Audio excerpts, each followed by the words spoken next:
Hey, what's going on? It's Bill Burr, and it's the Monday Morning Podcast from Monday, October 7th, 2013. October? We're all the way into the fall here. It is officially October. It's the month of pink. Yes, it is. Are you aware that cancer is in somebody's boobs? Hey. I actually think they weren't wearing the pink stuff as much. I didn't think there was, or maybe I'm just used to it. Is that what it is? I have no idea. I got no fucking idea. All I know is I watched some football yesterday, and first of all, who's kidding who? Who is kidding who? I'll tell you who's kidding who. I'm kidding myself when I say this next thing. Let's go Red Sox. Here we go. Team that I haven't watched all fucking year. Boom, boom. I've watched 2 Red Sox games this whole year. Game 1 and Game 2 of the playoffs. Hey, like what's-his-face says in the Warriors, I've been busy. All right? I was too fucking busy to watch them. That isn't the truth. The truth of the matter is one of my favorite players tested positive for some substance in 2010, and at that point I was like, you know what, I'm going to give baseball a fucking rest here, okay? I'm sick of feeling like a fucking 8-year-old, not even an 8-year-old, a 4-year-old who's, you know. And then they won the championship, and they lived happily ever after. And I go to bed with my little broken smile because my young toofuses are starting to fall out. And I get a quarter under my pillow, and I believe that everybody did it in an honest fucking way. And then 3-4 years later, ESPN comes out with yet another guy, another fresh-faced white dude, you know, with a little haberdash on, or maybe a former player. Maybe a former player comes on, and then they fucking let me know that everything that I thought wasn't. Everything that I thought isn't, and that I'm just a dumb, freckled cunt. And I got sick of it. So I haven't been watching. I mean, I kind of, you know, was watching as they dismantled. Terry left town. Theo Epstein, he's over out there in Chicago. And I watched the whole thing disintegrate. But I do, you know what's funny? I was actually texting another buddy of mine, like, oh, hey, I go, you been watching the Red Sox at all? And he goes, yeah, I've been watching them. And I openly admitted, I was like, dude, I'm beyond fucking bandwagon this year. And he laughed, and he goes, so am I. Yeah, we both live out fucking on the West Coast now. And we were watching the game, and he was literally saying, like, he was thinking shit like, hey, you know, that Asian guy we got's really good. Neither one of us knew his name. Our relief pitcher, who I can't even say he's lights out because I've watched 18 innings. Some of it with the sound down. And I don't even know the name of our closer. I just know that he's Asian and he's been killing it. So, oh, my God. You're going to see it if the Red Sox win the World Series and I go out and get the hat. Because you know you got to go out and get the hat, right? Put your arms around other fans, and we'll all go down together. And you act like you've been there. Well, I'm here to admit, right? You know what I'm doing right now? I'm doing that thing when somebody fucks up in a game, and afterwards, when the reporters come to the locker room, rather than let the reporters say how bad you sucked, you just own up to it. You know, I didn't get it done today. You know. I take full responsibility. I let my teammates down. I let down my mom, my high school coaches.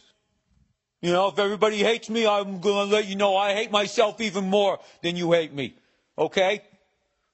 I suck. Look at me. I'm pointing right in my face. I suck. Okay? So you don't need to write it. That's what I'm doing. Before you guys call me out for being old Billy Bandwagon, I'm letting you know I am. All right? Bruins, I'm on board from day one, although I haven't watched a second of it yet, but I taped the fucking games over there. I was on the road. All right, I've been busy. Been fucking busy. This week, I went El Paso to San Jose. Then I went up to Seattle. And then I went down to Phoenix, Arizona. Another great fucking week, but it was airport. Airport? Is that what it was? No, I drove to El Paso. That was a good time. You know, the old me would have gone in a straight shot. 12 hours, I got this. I'll leave at 10 in the fucking morning, get there at 10 at night, have myself a fucking quesadilla, and I would just gone to bed. But I'm fucking old now. I got right around Tucson, and I was like, I'm tired. My ass hurts. And I got a fucking hotel. And I got to tell you, it was great. It was great. I drove for like 8 hours. That's what I did. I drove for 8 hours. And then the next day I woke up and I drove basically from Tucson to El Paso. And it was awesome, man. Going through the badlands of New Mexico where there's just fucking nothing out there. You know what's funny? Somebody sent me on Twitter was saying, I hope Bill doesn't have a beautiful drive out to El Paso so I don't have to hear about it. And that fucking made me laugh so goddamn hard just because of what is behind that. Like, how miserable was your fucking childhood that you don't want to hear somebody say that they had a great time and that this is a beautiful country? Like, you'd much rather have me go out there and be like, there's fucking nothing out there, a bunch of fucking Indian reservations, we should just kill the rest of them, right? And put up a fucking sports bar, fucking moron. But you know what? But he's younger. I think he was younger, judging by his avatar. Huh? You like that? I picked up that little word of technology. Avatar. See, a fucking week ago, I just thought it was a movie where shit floated around you, and there was these blue people. It was Smurf porn, right? If you it was Smurf porn. That's what that fucking movie was. Smurf porn combined with the way that guy drew those pictures on Good Times when they pretended Jimmy Walker painted them.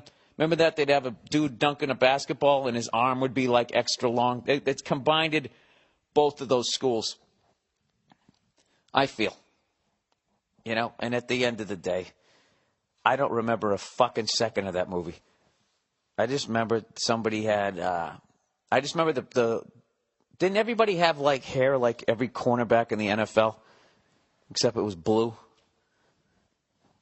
I don't know. I don't fucking know. They had the same body types of that dude who goes right from high school into the NBA.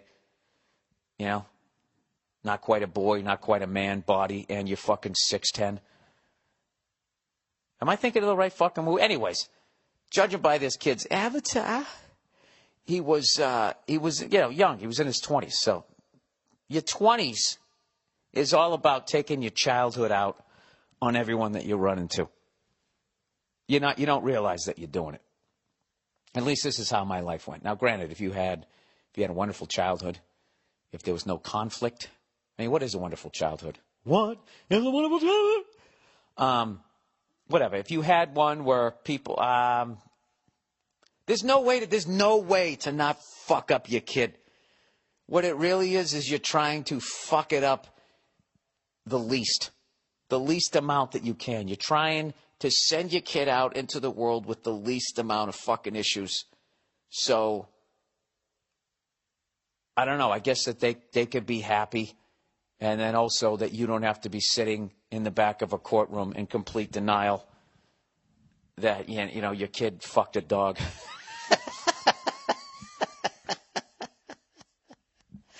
No, I just think it's going to come. We'll see. Present the evidence. I think, Yes, there was dog hair in his pubes, but that doesn't mean anything. No, it doesn't. It's circumstantial. Maybe that's what it is. So whatever. So I didn't get upset by that guy. I mean, how my life went was in my 20s, my early 20s, I was like this fucking really quiet, got along with everybody. And then all of a sudden, out of nowhere, my anger would flare up like that fake volcano in front of that fucking casino out there in the desert. What is it, Treasure Island? Right? And then people would be like, what the fuck is that? As they looked for their eyebrows. And then I didn't know how to apologize, and that would be the end of the relationship.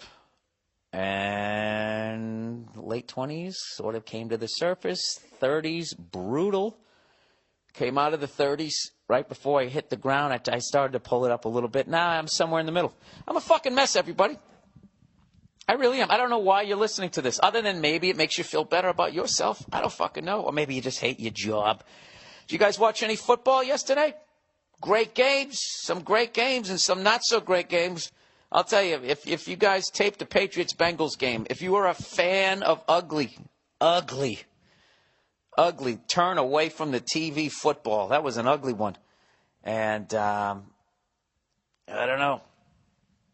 This is going to be I have to watch the rest of the game because I was so fucking exhausted. I only got 2 hours sleep, so I watched right up until the third quarter when it went off the rails. So I still have to watch the rest of the game when it starts raining and all that type of shit. But it was just neither team could score a fucking point. A bunch of goddamn field goals. And the Patriots lost, but whatever. What are you going to do? I mean, I thought at this point we'd be fucking 2-3. 4-1, I'll take it. But I don't know. I don't know what to think about anybody at this point. You're looking at the goddamn Cowboys-Broncos game, and all you fucking big-buckled, big stupid hat, fucking facelift, Botoxed, overly made-up cunts in Dallas, if you fucking jump on Tony Romo after that game, you're a fucking moron. How many points does the guy have to score to win a goddamn game? Fucking put up 48 points against the Broncos. 48 fucking points. And then in the end he throws an interception. Same old Tony. That's the same old Tony right there. I swear to God. He's like a ranch hand I used to have. He could brand shit. He'd brand 800 cattle in a fucking row and then he'd drop it on his foot. Wouldn't get that last one. I mean, you don't get that last one, then what the fuck you do the whole herd for? You ain't going to do the whole fucking herd. I'll fucking do it myself then. That bullshit. Maybe not with that fucking accent.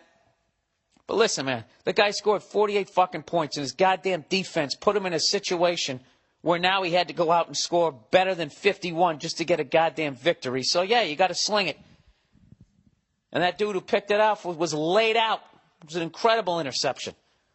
All right? So, hey, I'm fucking sticking with Tony over here. And then you got the Broncos, who they're doing that Miami Dolphin Dan Marino thing right now, where they're just outscoring people. They're letting up a lot of fucking points. They're letting up a lot of points, and I'll tell you, as a fan of NFL football, what I have seen in the past is if you score a zillion points during the regular season and you let up half a zillion points, you lose in the playoffs. Because you end up running into fucking amazing defenses that win games 20-17. When you run into that fucking team, all right, and they slow the whole fucking thing down, slow down the other offense and that type of shit, then you're done. If they have any sort of running game and then they keep your fucking guy off the field, all of a sudden you're sitting there with your pockets turned inside out going, where's my proverbial football wallet there? Jesus, Bill. You've got diarrhea pouring out of your mouth this week, don't you? Talking all kinds of shit. Yeah, so I don't even know. I don't even know where the Broncos. I don't know who's shot. I don't know who's not. Then you have Seattle. We are the loudest. Right? They fucking go in, and they got beat by the goddamn Colts. And last week, if fucking that dude from the Texans, who, according to Paul Verz, I was talking to him this morning, he's thrown a pick six 4 weeks in a row. If he doesn't throw a pick six, that's 2 games they lost on the road, and that's a knock against that team. They're saying that they're not good on the road. Jesus Christ. This is shaping up to be a very interesting football season. And you know why that is? Because they have a hard cap. So everybody's in it. You hear that? Baseball? NBA basketball? I haven't even watched baseball. I don't even know if it's working or not. Anyway, so there you go. So there's my sports talk for the week. Hey, ladies. Anybody out there left? Any ladies left? I went on the road this week with Joe Bartnick, Rose Bowl tailgate legend, the godfather of our fucking tailgate. If anybody's getting his ring kissed on that wonderful fucking New Year's Day, it's Joey B. I got to tell you something. That fucking guy made me laugh. That guy kills me. If you get a chance to see Joe Bartnick do stand-up, I don't know how to describe it. Just watching a crowd figure out who the fuck he is. It takes them, I swear, it takes them about 2.5, 3 minutes, and then they're on board and they're, they're going on the ride. And I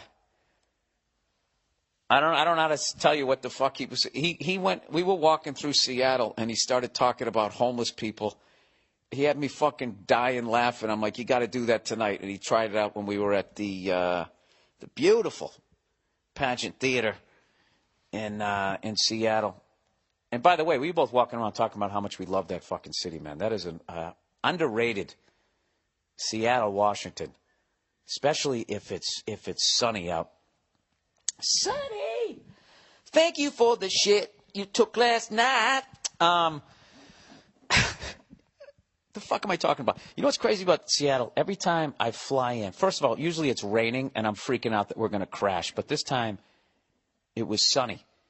And we were flying out over whatever, the Puget Sound, whatever the hell it is. And I had the window seat. And I looked down and, you know, I've been meaning to find this fucking house.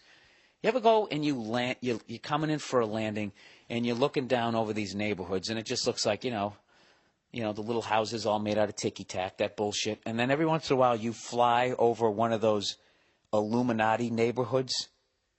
And it could even be your home state. And it just so, because the winds are different, they just flew over a different area that day. And you look down like you're going, where the fuck are those houses? Is that a school? Or is that a house? What is that? And it was one of those deals. We were coming in, I feel like a different way than usual. And I had the window seat and I looked out. And what I saw, it can't be described as a mansion. What's the next size up from a mansion? Like a villa? Is that the word you use? You know what it looked like? You guys ever see that movie, The Dirty Dozen, with Lee Marvin and Charles Bronson? Do you remember when all those Nazi officers were in that they were in France and they were in that, because they were occupying France and they took over the whole fucking country, and so they were in that giant looking like castle type thing that had all these rooms and these. That's what this thing looked like. And we're flying over the thing, and it was surrounded by these beautiful tall trees all around the house. And then on three sides of it, it looked like three manicured fairways in the shape of like football fields. Absolutely fucking immaculate. And it was right on this like peninsula, and there was water around it. And then you had to walk like 100 yards. You had to walk like it looked like 200 feet of woods from the house, and then a 100-yard football field. And then right on the edge of the water was one of the coolest looking in-ground pools I've ever seen in my life. Like you'd have to take a fucking tram from the house to get to the pool. And I don't know. I'm going to try and find it. I don't know how to tweet it or something like that. I don't want to tweet somebody's fucking house, but I don't know who lives there. But if there is people that meet every day to decide whether it rains or not, that guy who lives there or that lady, they are at that meeting casting their vote. Because I don't know. I've never seen a fucking house like that in my life. So anyway, so we go into Seattle. And as usual, and this is the last time I'm doing it, I went down to that stupid fucking Fisherman's Wharf there where they show them throwing the fish. And as I was walking there, this is the first time I walked in there, I was like, why am I going down here? This is such a touristy thing to do. You know the food's going to suck and it's going to be overpriced. And that's exactly what the fuck happened. You know, I got like some crab burger. Bartnick got his burger. His burger was cold. Mine was all right. And I'm like, of course, nobody from Seattle goes down here to see a bunch of asshole tourists buying Seattle magnets and sweatshirts.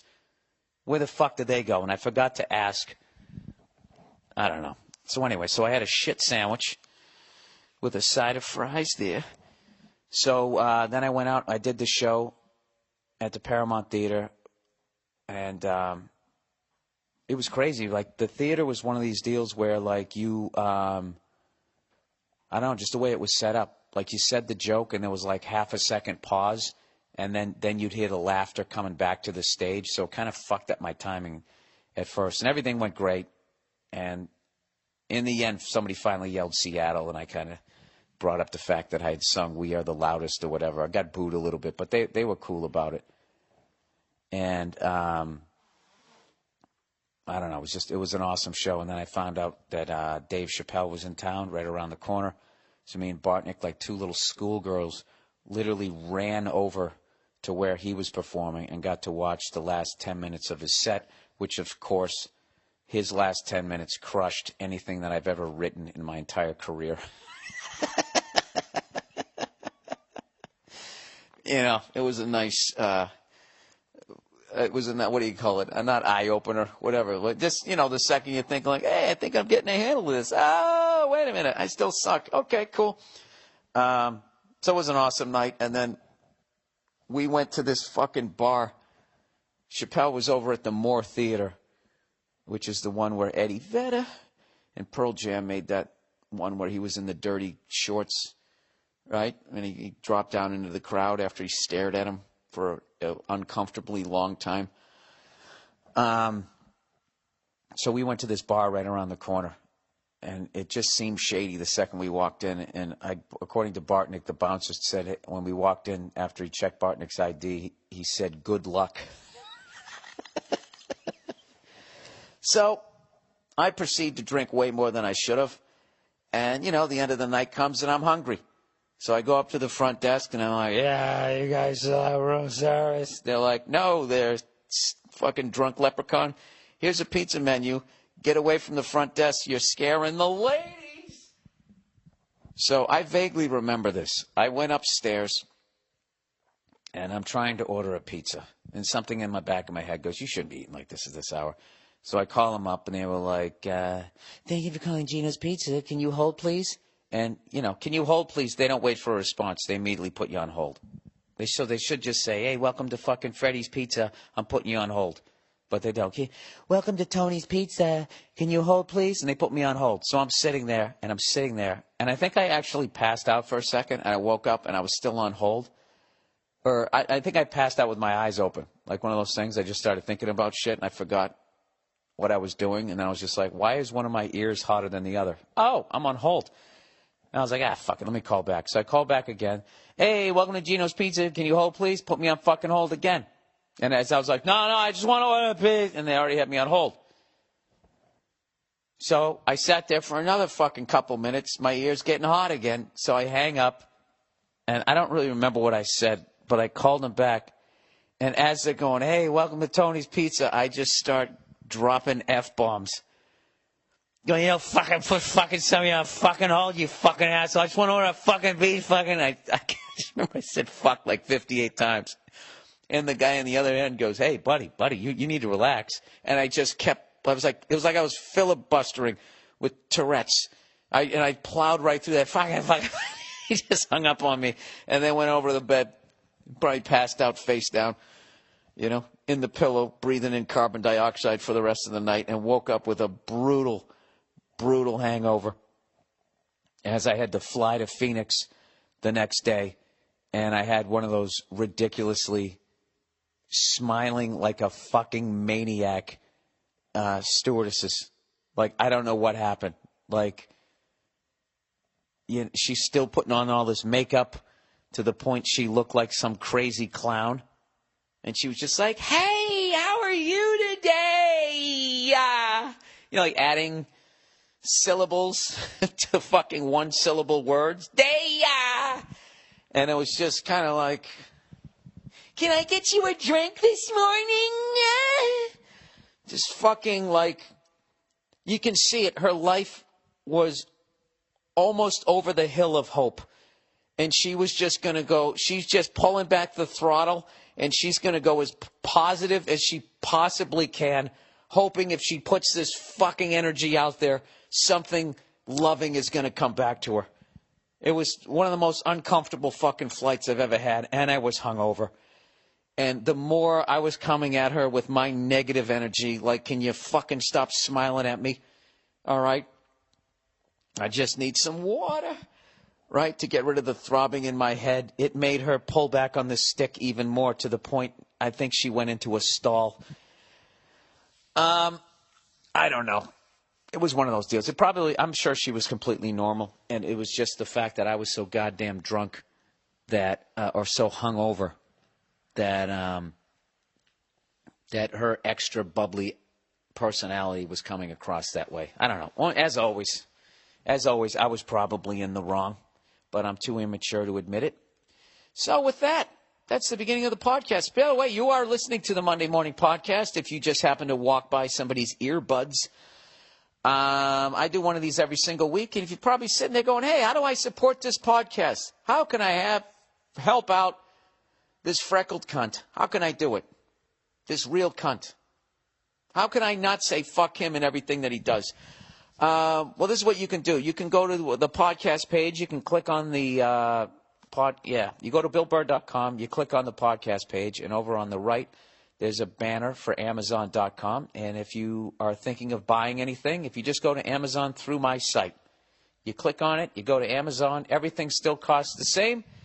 And I get credit for driving traffic to their site. They give me a little skim off the top. I take the skim, put it in my pocket, take a little bit of the skim out, give it to the Wounded Warriors Project. So you're helping me, and you're helping the troops, and you're helping America. Or you can always also download one of my specials if you'd like, or buy the hard copy DVD version of it off of the merch page. That's a wonderful thing to do. Makes a great gift. Makes a great gift. Christmas coming up for someone you really don't give a shit about. You just want to spend $20. There you go, you fuck. Laugh it up, cunty. I'll see you next Christmas. All right? And it makes a great gift, I think, at this point for a hipster. Because I know that they've moved on to cassette tapes. They're somewhere in, like, cassette tapes right now. So eventually DVDs are going to be cool again because it's not a Blu-ray. And you can sell it to them in a couple of years. And then they can go off on their fucking bicycle that's 10 feet in the fucking air for no apparent reason. All right, Dollar Shave Club, everybody. This is blowing up. Everybody's loving this. Even the ladies, I think they're loving it when they shave their legs and their private parts there. Dollar Shave Club. There are so many things in the world that irritate me. Things like you get your motorcycle license and everybody goes, it's not a matter of if, it's a matter of when. But if you buy a scooter, nobody says that to you. They just call you a pussy. You know, or if you're riding down the street on a bicycle, like that isn't even more dangerous than a motorcycle riding out in traffic, listening to REO Speedwagon so you can't even hear the traffic around you. Anyways, there's a lot of things that irritate me. Overly positive stewardesses when I have a hangover. When there are so many things that can irritate you, why would you want to add razors to the list? That doesn't make any sense.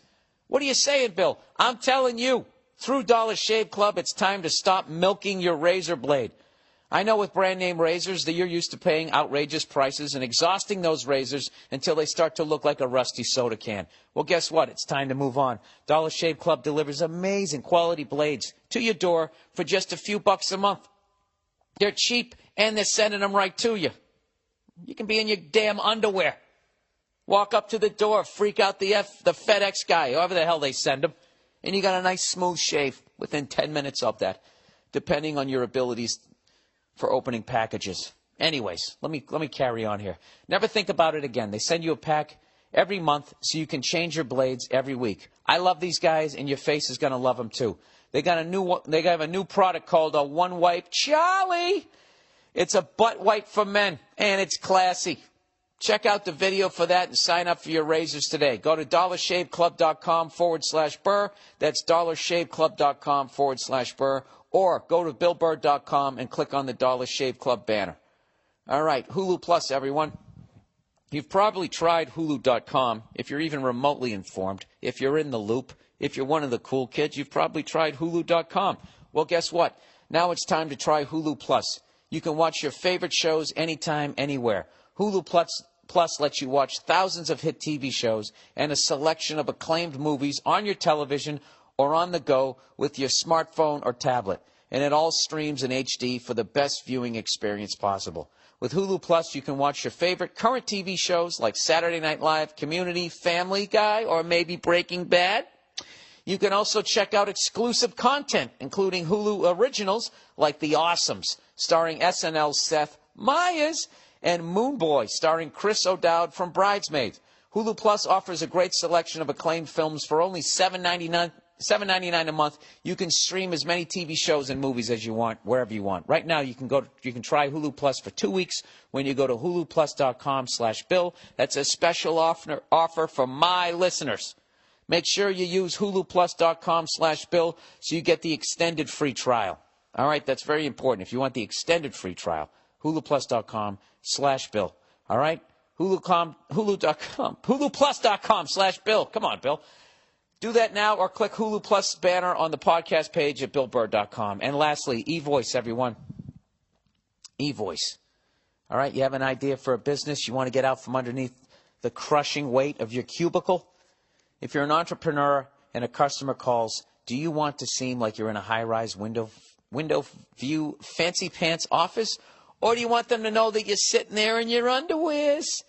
With eVoice, you can create the appearance of an entire building. Sales, customer support, tech support, you name it, people are going to think you got it. Why? Because of eVoice. Give your customers the royal treatment with eVoice. eVoice will forward business calls to your home, mobile device, or any other number you choose. Wherever you are, eVoice will find you. If you don't have time to take a call, it's not a problem. It will be routed to you as a voicemail, and you can read it at your convenience as an email. However you want it, they can send it to you. eVoice not only gives you an edge over your competitors, it takes away the edge the big companies have over you right now. And that's the biggest selling point right there. Okay? And now you can try eVoice for free for 30 days. Go to eVoice.com or just go to the podcast page at BillBurr.com and click on the eVoice banner. All right, back to the podcast. You know, I mentioned that whole thing about motorcycles, scooters, and bicycles. Now, I know motorcycles are dangerous, but how come a scooter's not dangerous? What? Because it's some little skinny nerd riding the fucking thing, or a celebrity chef, or some lady with a little ladybug helmet on, all of a sudden get T-boned by a fucking F-100 isn't a problem? I saw a guy today was riding a bicycle in Los Angeles on a major fucking street. All right? And he had his earbuds in listening to music, and he's doing that thing where he's riding like 8 to 10 feet off of the curb, and there's traffic behind him having to slow down and go around him. That to me is more suicidal than riding a motorcycle in L.A. without a helmet. I might be wrong, but I'm just saying. I know, Bill. You're just saying. Hey, by the way, we have some fucking hilarious YouTube videos that some listeners made about this podcast. Two fans made a YouTube video. Two different fans, okay? One fan made one. It's a collection of every, oh, Jesus, that I said in the past year. It's amazing. And right as it gets annoying, he always has it become funny again. It's probably going to annoy you guys, but it's like the amount of work that it took to put the whole thing together. It's fucked. And it might be something you want to get a little high and then listen to, or drunk or whatever, and then call a pizza parlor and curse your brains out at them.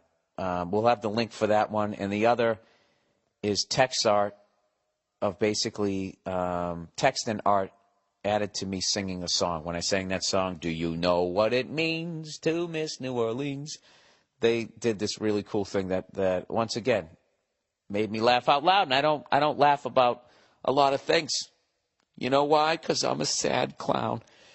So, oh, by the way, the El Paso gig finally happened. Bump, bump, ba-dum, bump, ba-da-ba-dum. It finally happened. I want to thank everybody who came out to that. Everybody came out to San Jose. That was another great. Oh, fuck, I forgot that story. We performed there. Just a awesome crowd. And at the end of the night, we stayed in a hotel where we just had to walk a block and a half over to the venue. So me and Bartnick are leaving, right? We had a couple of crowns when we were in the theater there, and we're walking out, and we should have went right, we went left. We zigged when we should have zagged, and we just start walking, and we're just kind of feeling good because it was a great show, and we were going to meet a couple of friends to go have something to eat, and we're walking, and we're walking, and we're walking. And all of a sudden, we went like 10 blocks, and Bartnick's finally like, dude, where the fuck is the hotel? And I'm like, I don't know. And it's starting to rain, And I got my fucking box of DVDs. We're walking down the street looking like we both just got kicked out by our fucking wives, you know? And I don't know, like, I just finally Googled where the hell our hotel was on the smartphone, and I realized we were like 15 blocks in the other direction. We were late. The people who wanted to meet us for dinner were texting us. Long story short, next thing you know, I'm on one of those, we took a bicycle taxi. Right? We took a bicycle taxi. Me and Bartnick sitting there with a glass of Crown Royal each in a plastic cup. I had my suitcase, my wheelie suitcase with my DVDs in it. He has his CDs, and we're sitting there riding. This guy with a green mohawk is riding us in this light misting rain, and we're drinking whiskey, and it was hilarious. It was great. The wind in our hair, or what's left of mine. And we're just sitting there laughing our ass off. We couldn't look at each other in the back of this fucking bicycle rickshaw without cracking up, because it's kind of a romantic thing to do. And I don't know. It was just one of those things, just laughing our ass off. Then we went to this this Italian restaurant, a famous one, where they have like career waiters, so the waiters are unbelievable. And they got, like, wear the jackets and stuff. And I know I've eaten there before. I want to say it was called Joe's. And I got a chicken palm. That was delicious. That was fucking delicious. So, did I forget any other stories? Oh, and then the last night we worked at the Celebrity Theater in Phoenix, Arizona. It was in the round. And those are always just immediately amazing shows. And I got to send the videos that I took there. Just the amount of people that have performed there. George Carlin taped a special there, his second one ever in '78. Louis C.K. just did one there. Paul Mooney had worked there. All these amazing comics, and then all these bands. Stevie Ray Vaughan and the In Step Tour, Miles Davis. Liberace performed there the first time they could make the stage turn a little bit. Cream played there. Van Halen on their first tour played there. It was fucking insane. Tony Bennett, all of these unbelievable names. And then two jackasses from the Rose Bowl tailgate. So it was amazing to become part of that history. And then afterwards, they have this whole lounge area where the entire staff hangs out and drinks. And we were sitting there back in the green room. And I said that, I had some friends that came to visit. A buddy of mine from back in the day, and he married this woman from New Zealand. And they came up. She had a 16-year-old daughter from a previous relationship or marriage or whatever. And they came up to us and they said, we have a tradition in New Zealand that if a performer comes to town and gives a great show, that we give them a performance back. And their 16-year-old daughter came up and started doing this thing on the table. I guess some people have ripped it off on YouTube, but I guess this is the original one, where she just started doing this whole fucking beat with this cup. And then it really was syncopated and all this shit just to keep that going. And then she started singing this song about thank you for coming to the town and we're sorry that you're leaving. And when she would get to the chorus of it, her mother from across the room started singing the other harmony. It was one of the most pure artistic things I've ever seen. It was a paper cup and two people singing. And for half this, I was going to start filming it with my iPhone. And I was like, no, that's what's wrong with fucking everything right now. Why can't this moment just happen? And I can't just sit here and watch it rather than viewing it now through my phone screen. You know what I mean? So that happened. And then the last second, I was like, hey, they said that, the staff's upstairs drinking. And they brought us through the catacombs of the place, and all of a sudden you walk into like this Sinatra-like fucking lounge, and they're all drinking. We all come walking in, and they're like, hey! Next thing you know, I'm getting shit-faced again. So needless to say, I'm back to drinking juice. Feast of famine right now. So I'm juicing all day today. I'm even going to do yoga like a fucking twinkle toe over there. And I'm going to get my fucking self. I'm going to knock off the booze weight from this weekend. So anyways, Jesus Christ, have I run my mouth enough? Oh, by the way, is anybody else kind of looking at it's like when the government was going to shut down. I don't know about you guys, but I was terrified. Like, is there going to be anarchy? Is there going to be people storming my fucking house with torches, like people hung from, street lights and that type of shit? It's amazing how part of the government shut down, and like, unless you work for them, you don't really notice. Why do we need governments? That would be amazing if they just quietly, without anybody noticing, just stopped having governments. And if nobody knew, everyone would just sort of like still behave themselves. Would that work? Well, how would you pay the cops and all that? I don't fucking know. I guess it wouldn't work. But I'm amazed at how well it's working with part of the government shut down.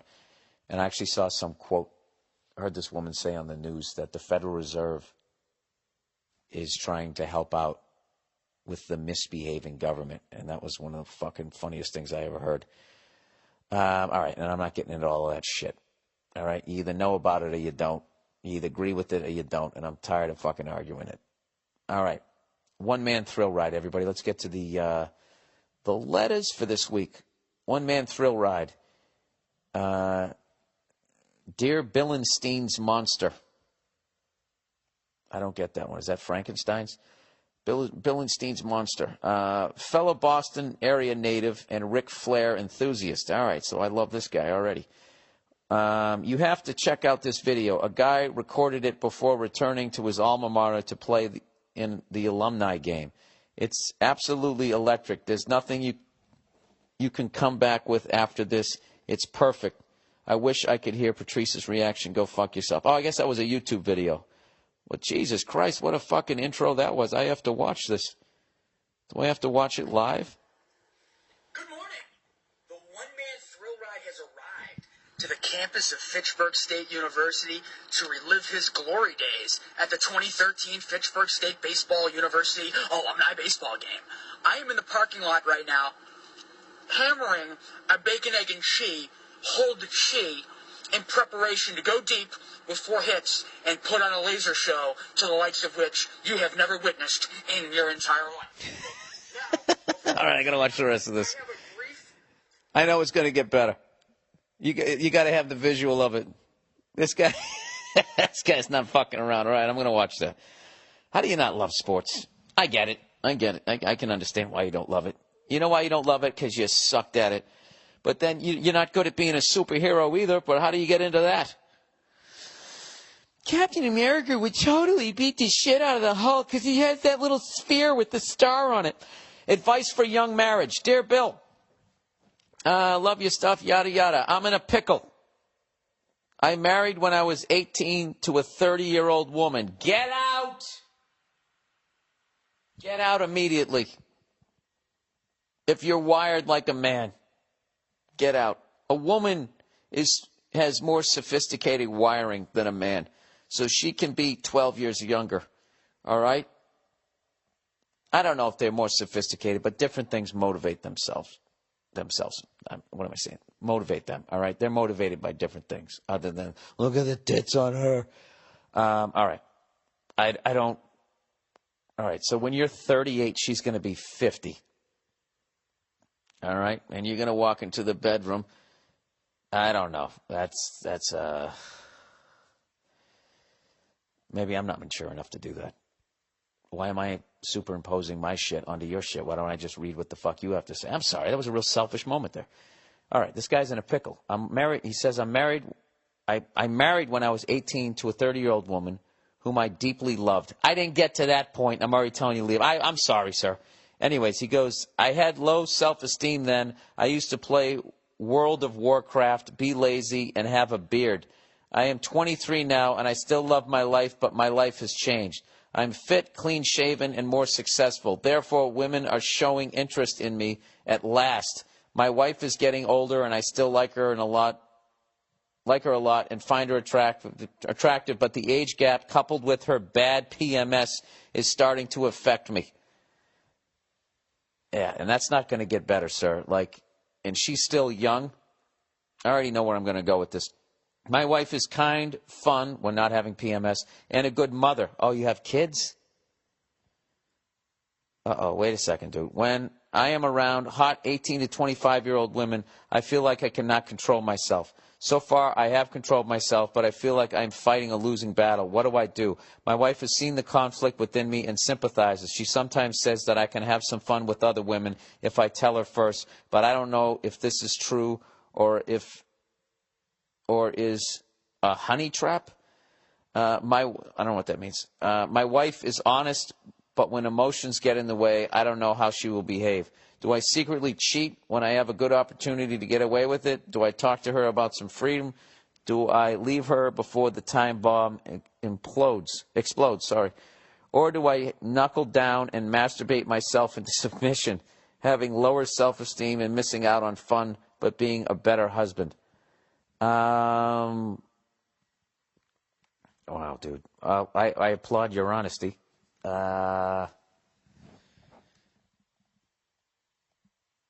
Listen, you have to do what's right for you at the end of the day. I don't know if you have, are those kids your kids? I don't know, dude. Look, I'm not trying to blame her, but what kind of a 30-year-old marries an 18-year-old, man or woman? All right, you're a fucking kid. She's a woman. She married a fucking child. I know legally you're a man, but you're not. And that goes the same thing if a fucking 30-year-old man marries an 18-year-old. Like, I don't know how that's fucking legal. Even though the woman is legal and she is a woman, she's a fucking child compared to a 30-year-old. All right? And just the mental fucking tennis. Just how much further, that's a huge amount of time in your life. All right? If you're 50 and your wife's 38, or you're 50, your husband's 38, that's a different thing, okay? 30 to 18 is huge. I mean, you're talking like she's almost twice your fucking age. 12-year gap, you've only lived 18 years. What is she, three-quarters your age? Come on, you mathletes. What is that? All right, I don't know what to tell you if you already have kids with this woman. I don't know what the answer is. But if those are her kids, you're 23, so you've been married 5. She's 35. She still has a chance. She's still young. She can still go out and meet somebody more around her age.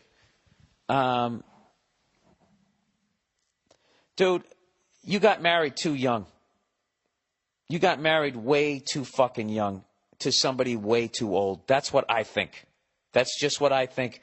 But I don't have the feelings you have for this woman, all right? This is just me on the outside looking in. I am a commitment phobe, I am a psycho, and I am a piece of shit when it comes to fucking women, all right? And I've earned that in spades, believe me. So take what I'm saying with a grain of fucking salt, all right? You're talking about a 45-year-old guy who never got married and fucked up every relationship he was ever in. That's what you're talking to right here, okay? So I just know what I wanted to do when I was 23 years old.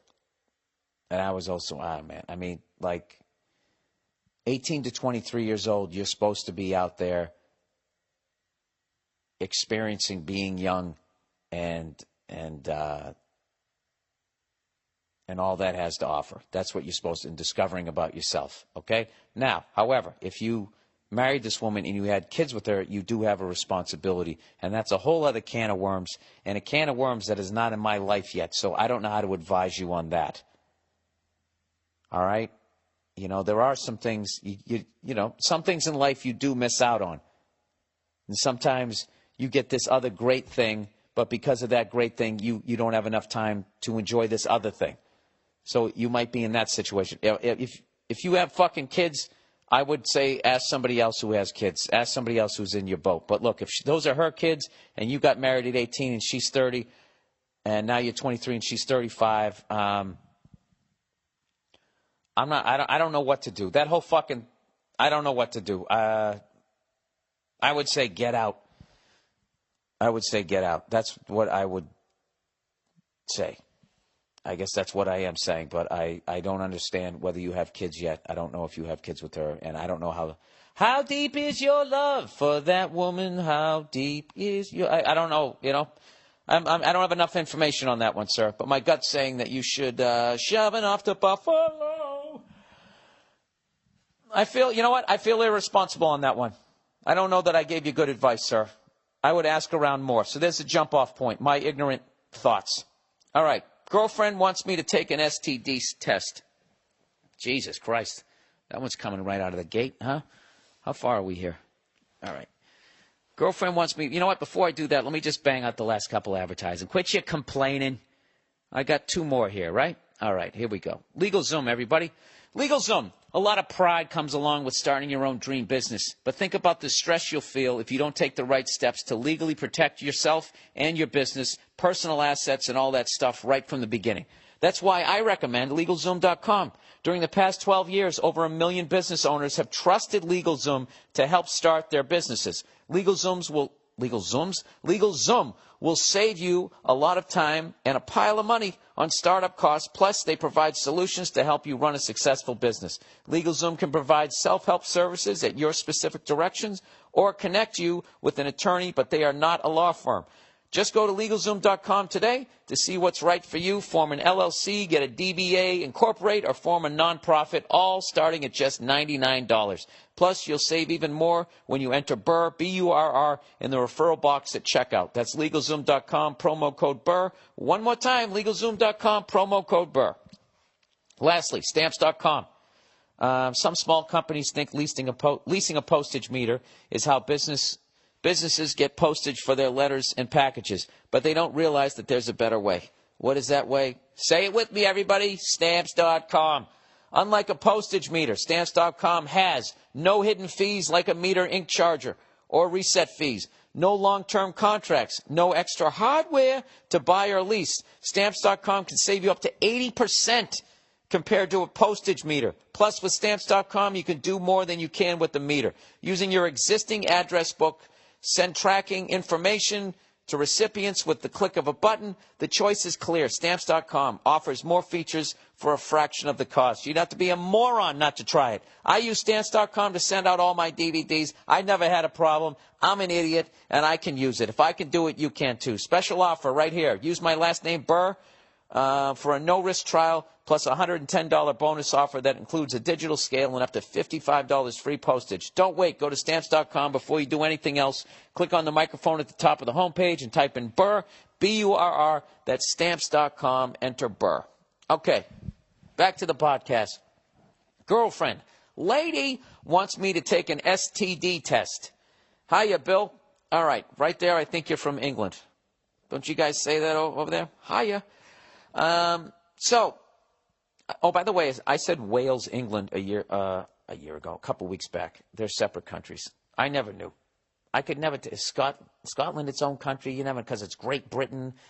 Ireland's fighting you. It's just fucking confusing, and they don't teach us that shit over there. So Scotland, Wales, England, 3 different countries. There you go. They all share the same island. And for some reason, they don't go to war with one another. Although I don't think they like each other. And from what I've heard, England, they're the cunts. Wales are allegedly having sex with sheep. And Scotland, I don't know. They're like barrel. They don't wear shirts, and they'll they'll headbutt you. No, headbutting is Australian. I don't know. You don't want to fuck around. You don't want to fuck around in any of those countries, according to the movies I've watched. Anyways, let's plow ahead here. So, Bill, I've been going out with this girl for almost 5 months, and everything has been great so far. We haven't had sex yet because she's a virgin. Like a virgin. The last couple of times we went out, she wanted to, but we were both drunk and would just fool around and go to sleep. I'm waiting until she is ready because I honestly do care about her. Well, you're a nice fella. You're not putting any pressure on her. Taking out your fucking cock and balls there, being like, can you help me out over here or what? I mean, well, what are you here for if you're not going to, it's been 6 weeks. You don't want to be that guy. But the other day, she dropped a bomb on me. She asked me to get tested for STDs before we had sex.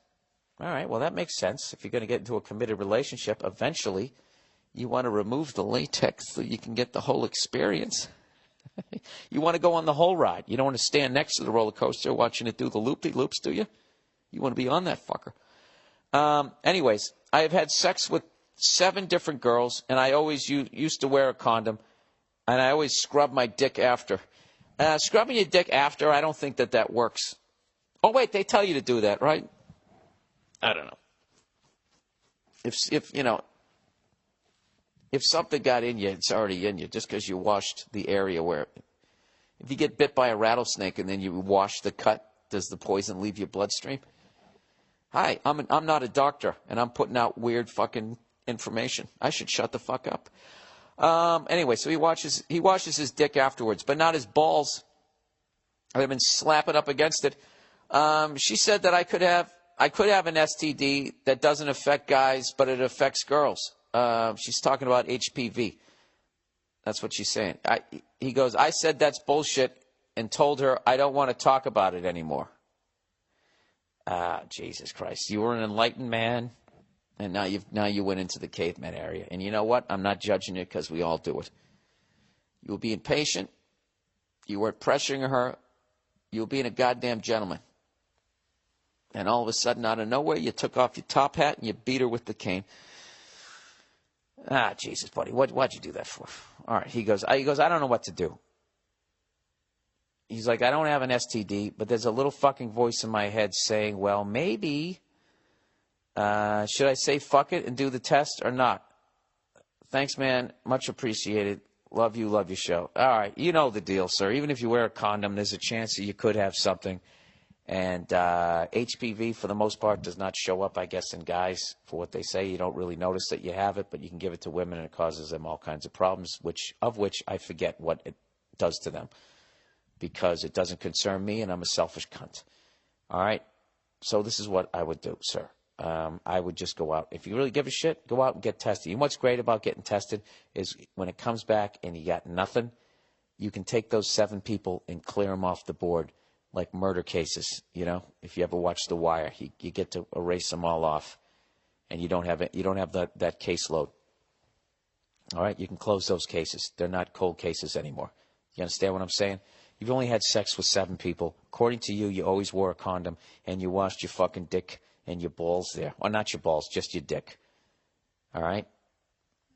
So, I think you got a pretty good chance that you're all right. And if you're only 7 in, this is a great time to get tested, all right?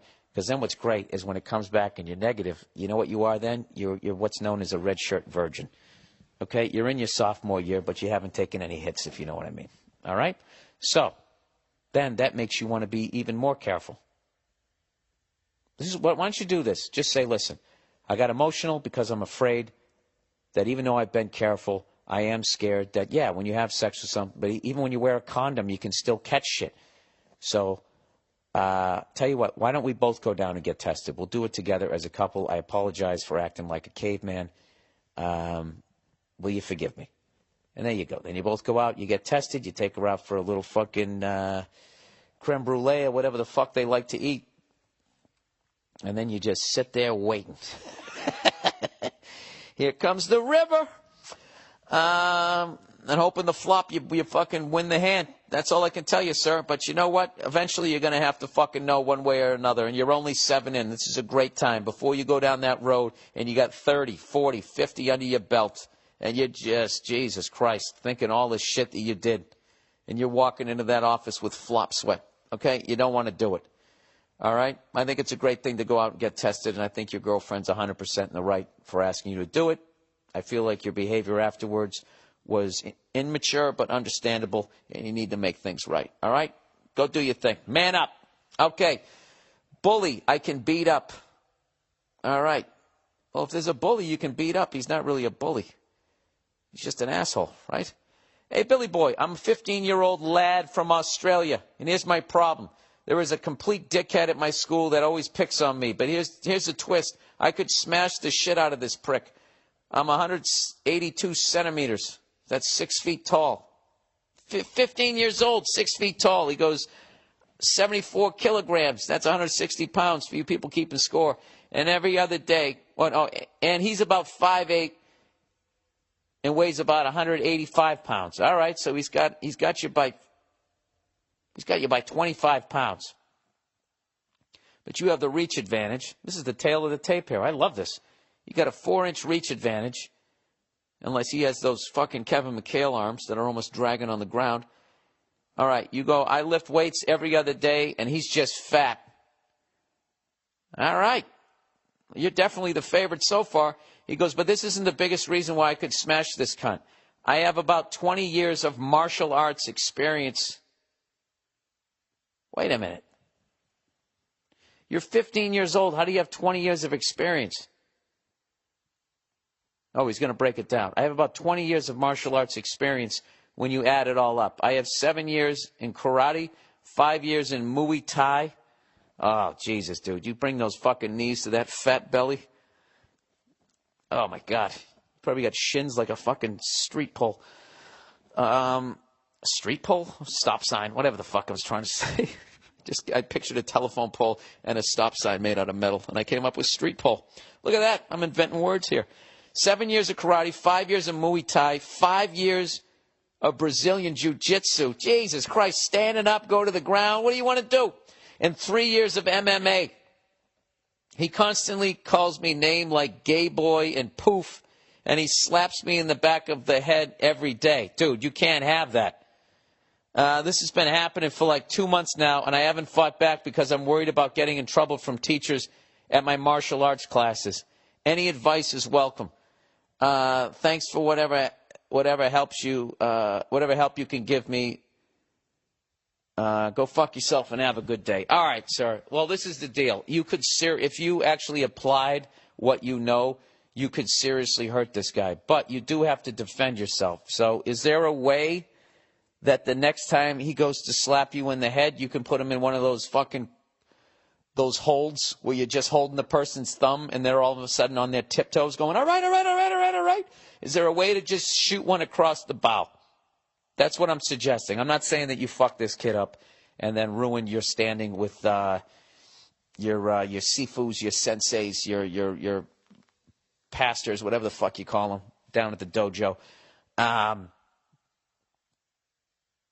Yeah, but there's no reason for you to go to school and get slapped in the back of the head and being called names, okay? So what I would do is, why the fuck are you asking me?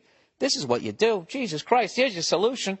Talk to one of your karate masters there and just say, listen, this is the deal. I know after everything that you've taught me that I could just mop the floor with this fat tub of shit, but I don't want to get in, bad standing with you. What do I do here? Have them tell you what to do. And because they could probably suggest they know the name of whatever that fucking how to choke out somebody's thumb, whatever that thing is that you guys do that I wish I knew how to do. But here's the deal. One way or another, there has to be a solution with this guy slapping you. They're slapping you in the back of the fucking head. Do you know how to do a death grip yet? Have they taught you that? Is that an actual thing? Why don't you do a double death grip to his man tits and twist him before he has a chance to slap you in the head?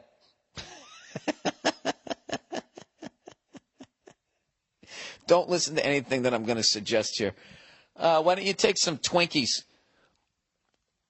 What could you do with the Twinkie and a martial art thing? Why don't you make some nunchuck Twinkies? And instead of slapping him in the face with a piece of wood, it's a Twinkie. And it goes across his face. He's humiliated. Plus, he's a fatty, so he's going to have to lick it off his face. And he'll get into that sugar rush. And his eyes will roll in the back of his head. And by the time his eyes come back down, you're going to be across the room and he can't slap you in the head. There's got to be something.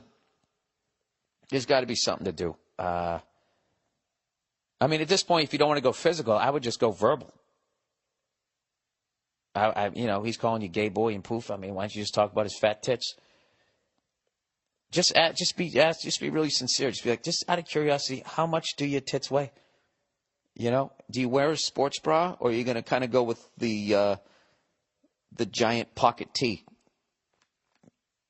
And the fact that you're already this fat at our young age, like, how fat do you think you're going to be when you're 40? These are just questions, sir. And then when he charges you like a rhino, just step out of the way, and he won't be able to slow down, and he'll maybe go flying into some desks. I don't know, sir. But can you please tell me how this? I would go to your dojo masters there, whatever. And I'd ask them what to do. But there's no fucking way on any level that you should have to tolerate that.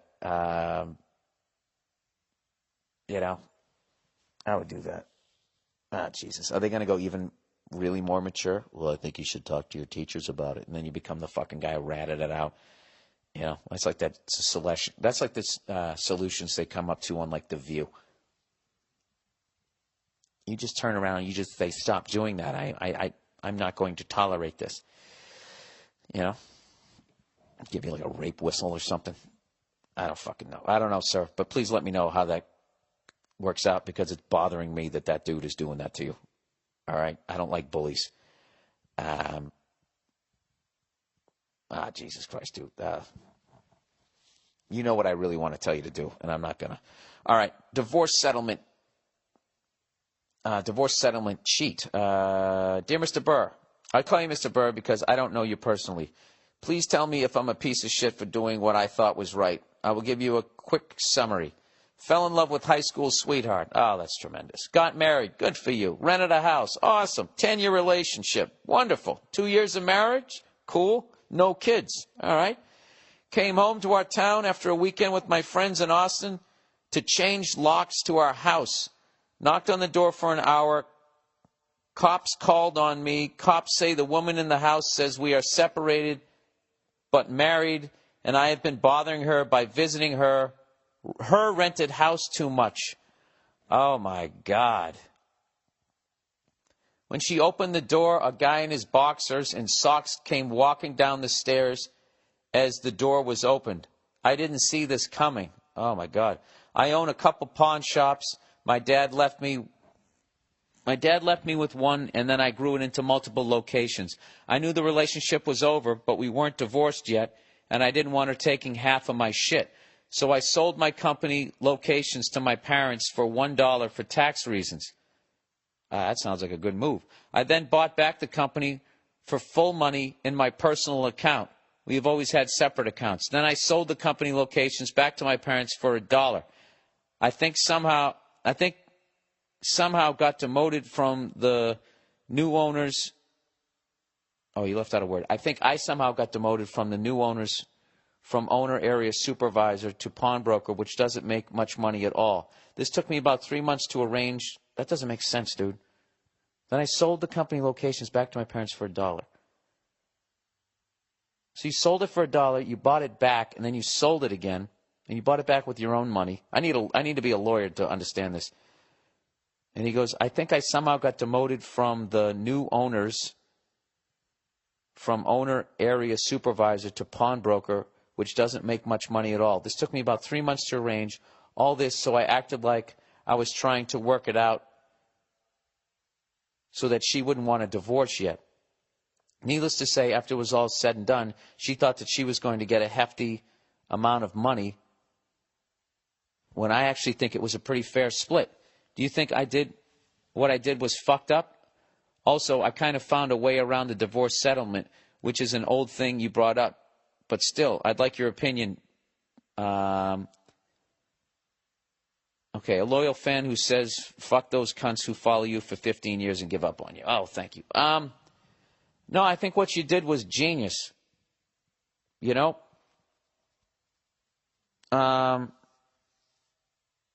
The way that she went about getting this divorce and calling the cops on you, and then that's on your record. That was, she kind of established the playing field. You know what I mean? It's one of those knife to a gunfight things. She established the playing field, and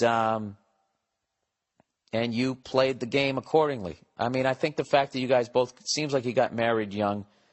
Maybe she just didn't know how to break up with you in a more of a mature way. So she kind of broke up with you mentally, stayed with you, begun another relationship, and then just, when you went away, just dropped the hammer and tried to do a one-stop thing. Locks are gone. He's bugging me. This is the guy I'm fucking. See ya. And you get all that information in 90 seconds. Whatever. So then you make sure she doesn't get the pawn shops. I don't know. I think that's pretty fair. And it sounds like she's young enough to build up her own empire. And with the cold, calculated way that she dealt with cutting you out of her life, I think she's going to do great in the corporate world. So she'll be fine. So fuck it. You did the right thing. Good for you. Good for you. All right. wrap up for the show here. All right, that's it for the podcast, by the way. I want to thank everybody who's been listening. The listenership has been steadily climbing up, and everybody who's been coming out to my shows. I got to tell you, I'm having more fun than I've ever had on stage in my life, and I really feel like I'm going through this growth period. I've been pushing myself. These few things I've been trying to work on in my act. And it's been like a 3-year process, and I feel like I'm pushing through right now. And so I don't know. I feed off the crowd. So when you guys show up, it's really been helping to push me. So I just wanted to say actually something nice for once on the podcast. So thank you. And I'm off the road here. After 6 weeks in a row on the road, I'm off for the next 2-3 weeks. So I'm going to be going around L.A. trying to work on some stuff, recharge my batteries here. Juice, do some yoga, do some pull-ups, climb the rope, whatever the fuck I'm going to do. Watch some football, watch some hockey and that type of shit. I'm going to chill out here for a few weeks. And anyways, that's the podcast for this week. My next show's coming up, believe it or not, are not until November. All right, and I got a run of shows coming up for, I'm doing D.C., New York City, Philadelphia. I don't have the exact dates. These are all on my website. And then I also am going to be I'm making up the last bit of the Red State Tour dates. I'm doing Deadwood, South Dakota, Tulsa, Oklahoma, and Wichita, Kansas. And that's going to be the last of it. So I make those up. Is there anything else I'm doing there? I don't know. All I know is I'm thinking of going to Deadwood a day early. In fact, I know I'm going to go because I want to see some stuff when I'm out there. And then I'm going to leave early the next day before Oklahoma because the Sooners have a game that day. I'm going to try to make it unless the flex schedule makes it an 8 o'clock game. And I don't know what the fuck I'm going to do in Kansas other than I'm not going to say, hey, we're not in Kansas anymore, and look around and have everybody fucking roll their eyes like they haven't seen that heard it 58 times a fucking day from tourists. All right, I'm babbling here. That's the end of the show. Now that the show's over, don't forget to sign up for your free trial of Hulu Plus. Once again, Hulu Plus lets you binge on thousands of hit TV shows anytime, anywhere, on your TV, PC, smartphone, or tablet. You never have to miss a show again with your busy schedule. It's the perfect way to consume television these days, or movies, whatever you want to do. Support this podcast and get an extended free trial of Hulu Plus when you go to the podcast page at BillBurr.com and click on the Hulu Plus banner, or go to HuluPlus.com/Bill. That's HuluPlus.com/Bill. That's a podcast. Go fuck yourselves. I will see you guys in D.C., New York, and Philly in a month. And I'm home for the whole month. I'm psyched. Going to make another fucking pumpkin pie and shit. Get ready for Halloween. All right? That's it. I'll talk to you later.